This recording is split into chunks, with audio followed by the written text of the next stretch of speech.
부동산 시장이 계속 뜨거운데 뜨거운 시장에서 어떤 식으로 내가 부동산 전략을 세우고 대응을 해야 되나 이게 궁금한데 가장 궁금한 거는 전세 거주자 입장에서 네.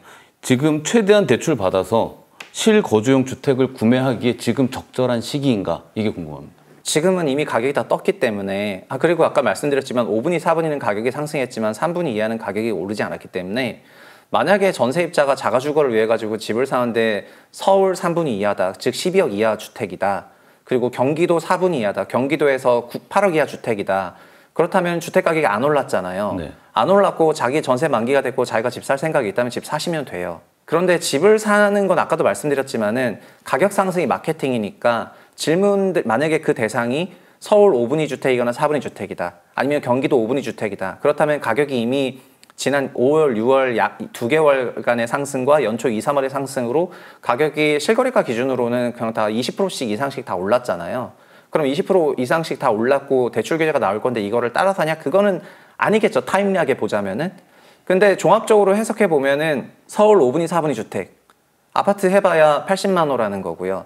경기 5분위 주택, 경기도에 250만 호 기준으로 20%가 50만 호라는 건데요. 그럼 그거 말고 전국에 있는 아파트 1,400만 호 중에서 1,200만 채는 지금 아무 문제 없다는 거가 되거든요.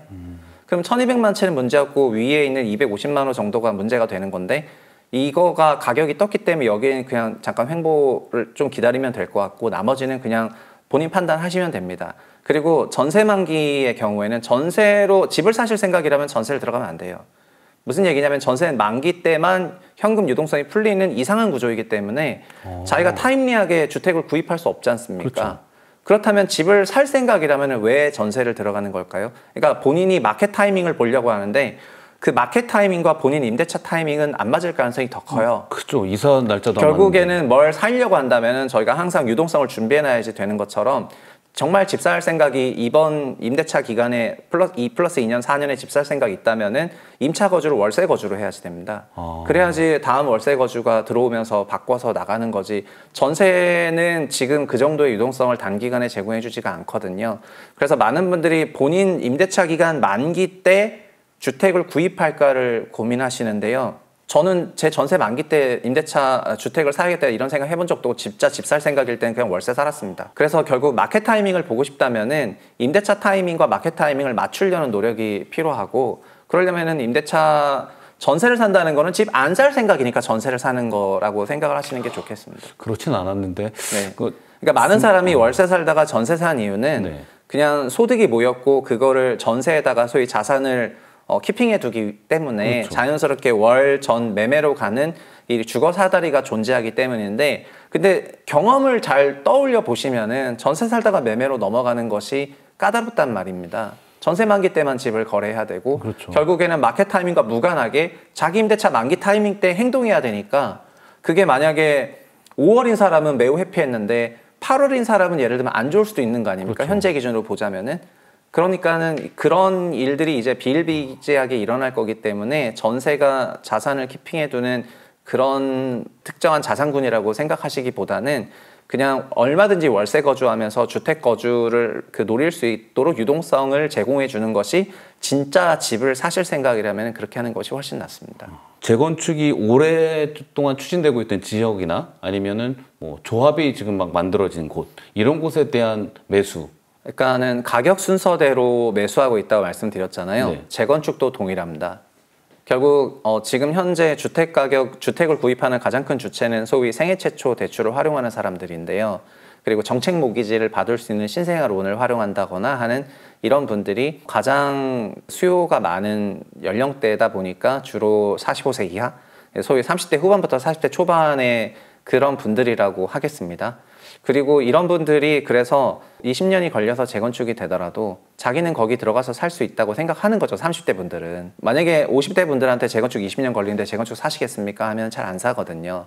그리고 재건축은 현재 윤 정부든 이재명 정부든 규제 대상이 아니죠. 현재 기준으로는. 그렇다면은 재건축을 전세 끼고 대출 끼는 아까 후순위를 끼는 장기 투자를 지금 30대들이 하고 있거든요. 근데 그 재건축조차도 어떻게 하고 있냐? 가격 순서대로 한다는 말입니다.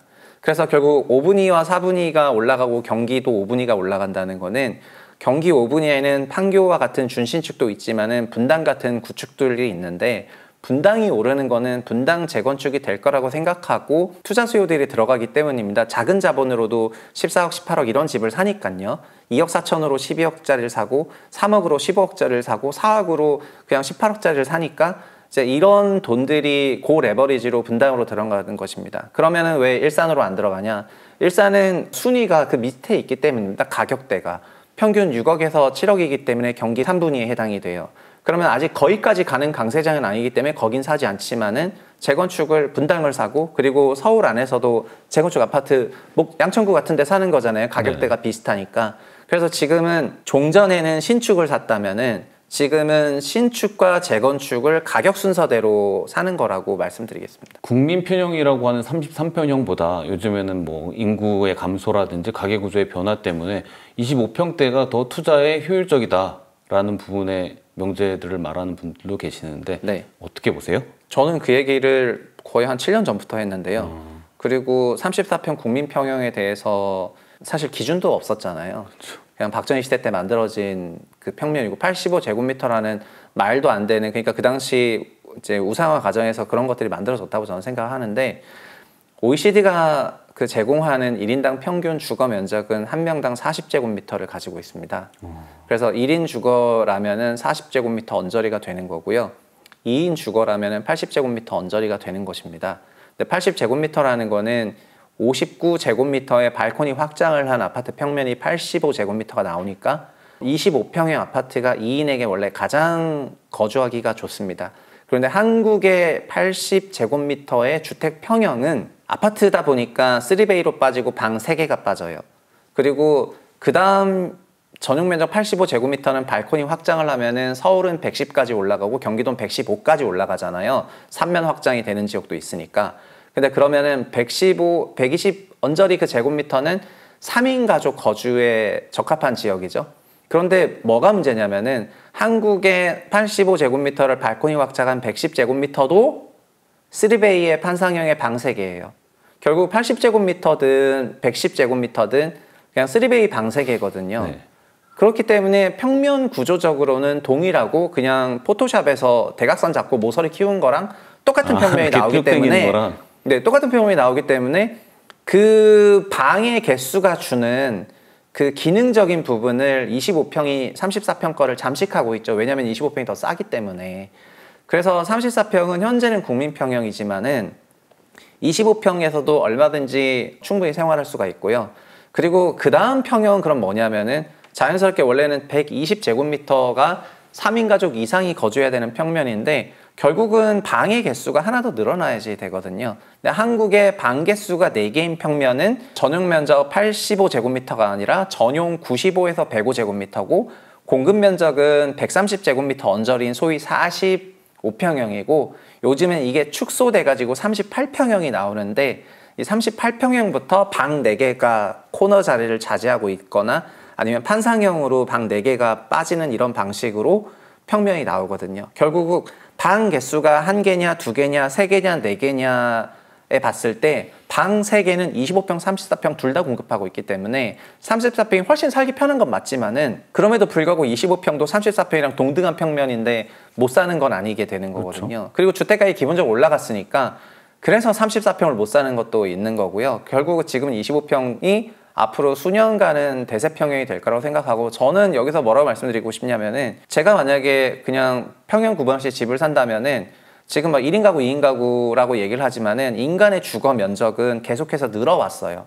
한국도 인당 주거가 20제곱미터대에서 지금 점점 늘어서 33제곱미터까지 왔습니다. 우리나라도 살다 보면은 계속해서 면적이 증가하게 되는 거고 차도 작아지지 않고 계속 커지는 것처럼 집도 공간도 커지는 방향으로 가는 건데 결국 그 다음에는 방 3개 이상이 나오는 그 방 4개짜리 평면을 제공하는 38평 아파트가 가장 희소성이 있겠죠. 왜냐하면 45평을 축소시켜 놓은 거니까요. 그러니까 34평이 25평한테 네. 잠식당하듯이 네.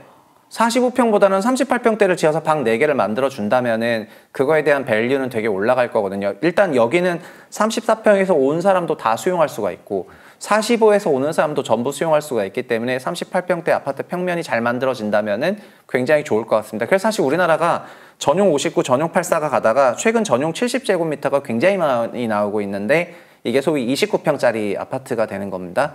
그러니까 29평, 30평, 여기 34고 여긴 29, 여긴 25인데 왜 이렇게 4개 평 사이로 뜨냐면은 그럼 34 다음은 38이 되는 거겠죠?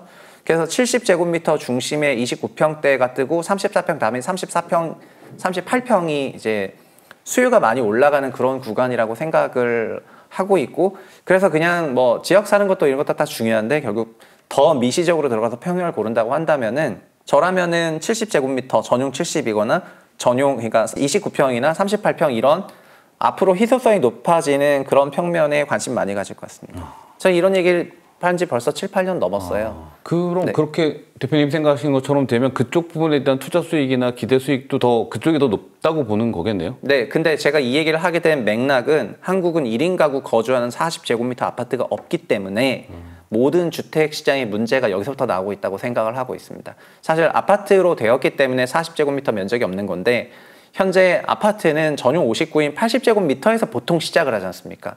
그러면 80제곱미터 언더인 60, 40 요 구간에 공동주택이랑 집단주택, 단지형 아파트가 충분히 지어져야지 되는데 단지형 아파트가 아니라고 한다면은 외국처럼 나홀로 아파트가 역세권에 집중적으로 지어져야 여기 수요가 이제 짱짱하게 버텨주면서 그 다음부터는 소위 고급주택화가 되는 건데요. 지금은 우리는 전용 80 아파트 이하 마켓은 비아파트 마켓으로 구성이 되어 있고 이 비아파트 마켓이 22, 23년간 전세 사기 사건으로 완전 초토화가 돼버렸기 때문에 그럼 서울만 보더라도 비아파트 요쪽 마켓이 주택이 80만 채가 넘어가요. 그럼 80만 채에서 주거 기능을 다 망실했다면은 이거가 현재 소형 아파트들 전세 가격 올리는데 영향을 줬고 24년의 진단이 이거였지 않습니까? 22년 전세 사기로 임차료가 소형 아파트 전세가 많이 올라간다. 전세가 올라간 매매가 올라가는 거니까요.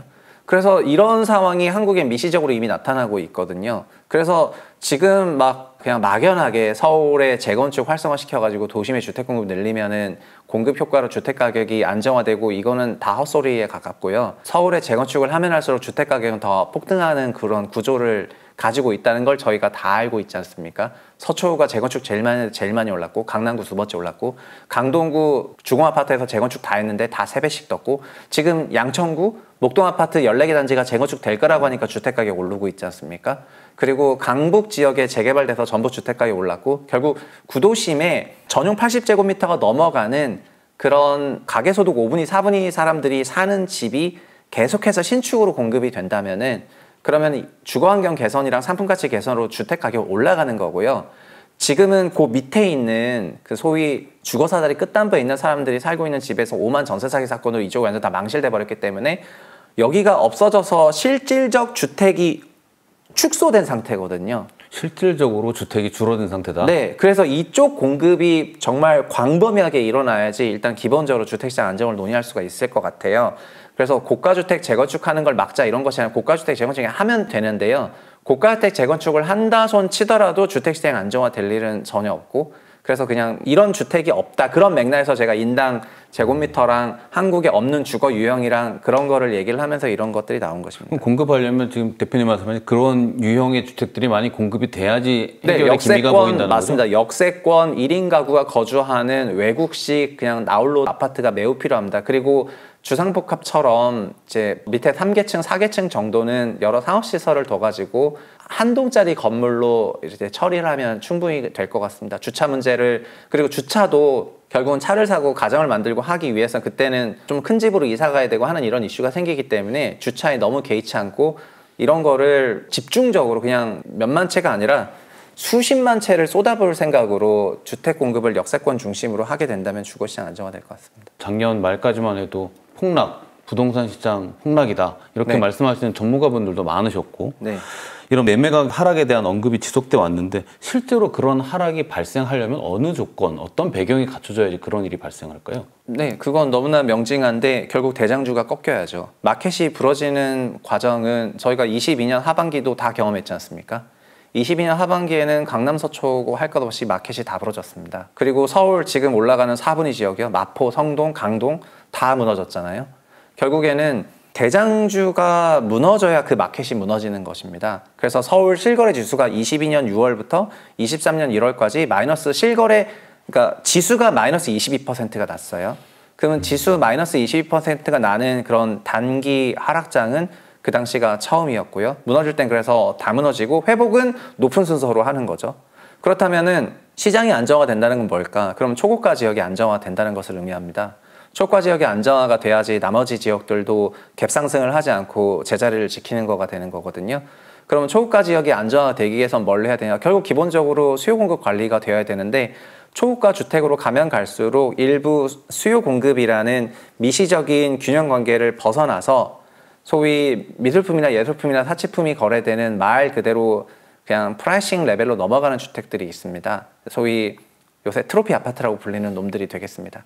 이런 주택들 같은 경우에는 그냥 팔려는 사람이 몇 명이냐 살려는 사람이 몇 명에 따라서 가격이 그냥 결정되는 것이지 여기 임차료가 얼마고 이런 거가 작동하지 않습니다. 저희가 미술품 거래할 때 미술작품 10개 있으니까 그중에 한 명 되거나 500개 있으니까 그중에 한 명 되려고 하는 거지 사고 싶을 때는요. 근데 안 사고 싶을 때는 걔가 100개만 판다 그래도 안 사는 것처럼 밸류에이션이 되는 영역이 있고 프라이싱이 되는 영역이 있는데 현재 우리나라 아파트 중에서 초고 하이엔드들은 프라이싱이 되고 있는데 프라이싱 영역으로 간 아파트들을 마치 매스마켓의 논리가 작동하는 것처럼 초고가들이 가니까 너네도 따라가자 이러면서 펌핑을 하는 이제 카페나 세력들이 있는 것 같고요. 근본적으로 부동산 시장이 안정화되기 위해서는 그냥 거시 안정성이 높아야 되겠죠. 거시 안정성이 어느 정도는 부동산에 제약적으로 작동을 해야 됩니다. 금리 부담이든 어떤 부담이 좀 제약적으로 작동을 해야 되고, 그러니까 소위 실질 금리가 플러스여야지 되고, 실질 금리가 마이너스로 가게 되면은 매우 완화적이기 때문에 그냥 굉장히 부동산으로 돈이 많이 흘러가게 되거든요. 그럼 결국 실질 금리가 됐던 실질 부담이 됐던 그런 부분이 제약적으로 작동하는 시스템을 짜야지 이쪽이 안정적으로 가는 것이지, 그걸 안 짜고 그걸 열어놓고 그냥 부동산 시장 안정화를 바란다면은 그거는 기만이죠. 그럼 대세 하락, 뭐 인구 감소하고 수요 많이 줄고 그렇기 때문에 어차피 부동산은 대세 하락이다라는 주장에 대해서는 어떻게? 아니요, 그것도 저도 그런 주장을 하는데 그것도 시차가 있는 것입니다. 그러니까 지금 우리 시장에서 일어나는 논의들이 갖고 있는 근본적인 문제가 뭐냐면은 시간을 고려하지 않는다는 것입니다. 인구가 줄어들고 국민 경제가 위축이 되면은 그때는 하락을 하겠죠, 당연히. 그러나 그게 지금은 아니지 않습니까? 결국에는 그게 높은 확률로 예상이 된다 하더라도 그 높은 확률로 예상이 되는 시점이 지금 당장은 아니기 때문에 그거를 결국 시장에서 받아들이는데 걸리는 시간과 과정이 필요한 상황입니다. 그런데 그거를 지금 마치 내일 일어날 것처럼 얘기를 한다면은 그것도 문제거든요.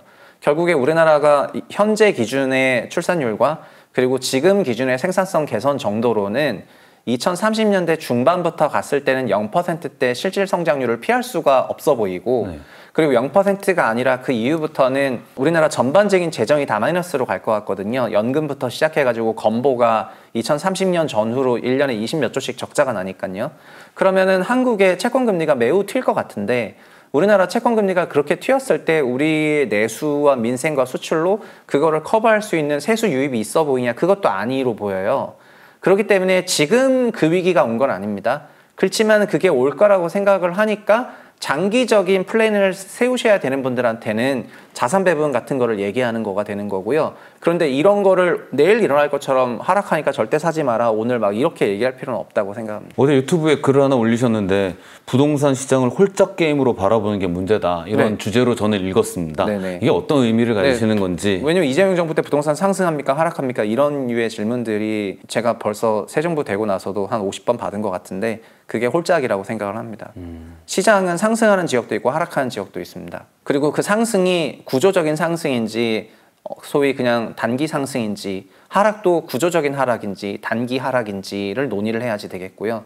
그리고 상승의 강도도 지금 이 정도 강도가 과거랑 비교해서 어느 정도이냐, 지금이 어느 정도 이제 체감하는 그런 것도 물을 수가 있는데 부동산 시장엔 그런 질문이 나오지는 않습니다. 오직 올라요 내려요만 있거든요. 그래서 부동산 시장이 저는 그냥 완전 카지노라 생각을 하고요. 그 부동산을 다루는 언론과 부동산 카페, 부동산 커뮤니티에서 바라보는 부동산의 전망은 말 그대로 그냥 홀짝 게임이고요. 부동산을 진짜 이 문제를 진지하게 바라보는 데는 전 거의 없다고 생각을 하고 있습니다. 그래서 어저께 했던 거는 새 정부가 돼도 부동산이 올라요 내려요만 물어보는 걸 보고 뭘 느꼈냐면은 학습이 전혀 되어 있지 않은 쪽에서 나오는 질문들이구나.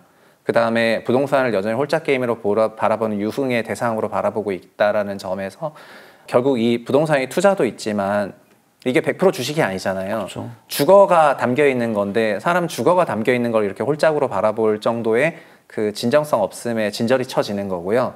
그래서 이제 이런 식으로 막 논의를 하자고 할 때마다 그냥 여러 가지 그 자괴감이 많이 든다 그런 이제 차원에서 뭐 그런 글도 올리고 영상도 올렸는데 어쨌든 저는 그게 언론이나 카페나 이런 데만 문제라고 생각하기보다는 관료들도 유사하다 생각을 하거든요. 그래서 이 부동산 문제를 그냥 말 그대로 이게 어떤 문제 자체를 좀 규정을 하고 그 문제를 해결하기 위해서 어떤 대책을 낼지에 대해서 집중적이고 입체적인 그런 사고를 쓰는 사람을 별로 본 적 없는 것 같고요. 그냥 가격이 올라가면은 안정시키자. 그리고 한국은 부동산 무너지면은 한국도 무너지니까 부동산을 무너뜨릴 수는 없지라고 하는 정부 풋을 기본적으로 깔아있는 상태에서 뭐 마치 거창하게 막 시장 안정화를 할 것처럼 논의를 어마어마하게 해야 되니까 이제는 그런 거를 지난 10년간 한국 사회가 다 봤고 그래서 진정성이 뭔지 기만이 뭔지 다 알고 있다고 저는 시장이 그걸 다 알고 있다고 생각을 하고요. 그래서 마지막으로 드리고 싶은 얘기도 그런 건데 새 정부의 주택 정책도 소위 매우 진지하게 내야 됩니다. 진지하게 내지 않는다면은 마켓은 다 파악을 할 거예요. 구체적인 정책이 아니라 어떤 네, 아까, 태도나 이런 부분에서 이렇게 하면 안 된다. 시차를 오해해서 네. 지금은 단기적인 그런 정책이 필요한 시기인데 장기적인 해결책을 내려고 하는 거예요. 공급으로 풀어야 된다. 세금이라든가 이런 걸로 풀어야 된다. 그건 장기적인 거잖아요. 세금 제가 말씀드렸죠. 올해 종부세 갑자기 3%로 올려도 내년 말에 작동을 하죠. 그리고 다 마찬가지거든요. 단장기를 구분하지 못하는 그런 실수는 하지 말아야 되겠습니다. 그러니까 그런 실수를 하게 된다면은 마켓은 이미 그 머리 꼭대기에 있기 때문에 마켓에서 그냥 권한을 행사하는 사람의 실력이 떨어진다고 느끼는 순간 마켓은 그 사람을 농락할 겁니다. 네, 그래서 그런 실수 절대 하지 말아야겠습니다. 수많은 부동산 전문가가 있고 그 경험을 했던 관료들이 있는데도 불구하고 그게 실수일까요? 네, 그럼요. 말을 물가로 데리고 갈 수는 있지만요. 물을 먹는 건 그 말이거든요. 그러면 정책을 쓰는 사람이 그 말이라고 한다면은 수많은 사람들이 물가로 데리고 가는데 어느 물을 먹을지 말지는 그 말이 결정하는 것입니다. 알겠습니다. 네. 오늘 뭐 신랄한 부동산 이야기 저도 좀 반성하게 되는 부분이 있는 것 같아요. 오늘 대표님한테 물어보고 싶은 부분들이 아까 지적해 주셨던 그런 부분들이었는데 좀 다르게 보게 되는 것 같고 또 전세와 월세에 대한 고민도 좀 생각을 다시 해보게 되는 것 같고요. 네. 오늘 가장 중요한 말은 시차 구분이라는 말이 제일 마음에 와닿는 것 같습니다. 네네. 예, 또 한번 좋은 기회에 모시겠습니다. 오늘 말씀 감사합니다. 네, 감사합니다.